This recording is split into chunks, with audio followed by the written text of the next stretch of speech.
નમસ્કાર દર્શક મિત્રો, મહીસાગર સમય ન્યૂઝમાં આપ સૌનું હાર્દિક સ્વાગત છે। મહીસાગર જિલ્લામાં મહત્તમ મતદાન થાય તે માટે રિક્ષા રેલી થકી મતદાન જાગૃતિ કાર્યક્રમ યોજાયો। નિવાસી અધિક કલેક્ટર સીવી લટાના હસ્તે કલેક્ટર કચેરી કમ્પાઉન્ડ ખાતેથી રિક્ષા રેલીને લીલી ઝંડી આપવામાં આવી। લોકસભા સામાન્ય ચૂંટણી 7મી મેના રોજ યોજાનાર છે, ત્યારે જિલ્લા કલેક્ટર શ્રીમતી નેહા કુમારીના માર્ગદર્શન હેઠળ વિવિધ કાર્યક્રમો થકી જિલ્લામાં મહત્તમ મતદાન થાય તે માટે પ્રયત્ન કરવામાં આવી રહ્યા છે।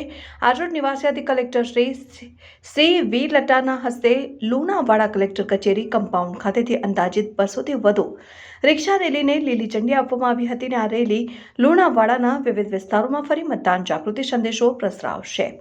સાથે સાથે રિક્ષા ચાલકો પણ મતદાન જાગૃતિ અભિયાનમાં જોડાઈને જે કોઈ પેસેન્જર તેમની રિક્ષામાં મુસાફરી કરશે તેમને 7મીના દિવસે અચૂક મતદાન કરવા જાગૃત કરવામાં આવશે। આ ઉપરાંત રિક્ષા ચાલકોએ અચૂક મતદાનના શપથ લીધા હતા। કાર્યક્રમમાં નાયબ જિલ્લા ચૂંટણી અધિકારી MS મનાથ, જિલ્લા ગ્રામ વિકાસ એજન્સી નિયામક CN ભાભોર, પ્રાંત અધિકારી આનંદ પાટીલ, જિલ્લા શિક્ષણ અધિકારી નૈલેશ મુનિયા, જિલ્લા પ્રાથમિક શિક્ષણ અધિકારી અવનીબા મોરી સહિત સંબંધિત અધિકારીઓ ઉપસ્થિત રહ્યા હતા।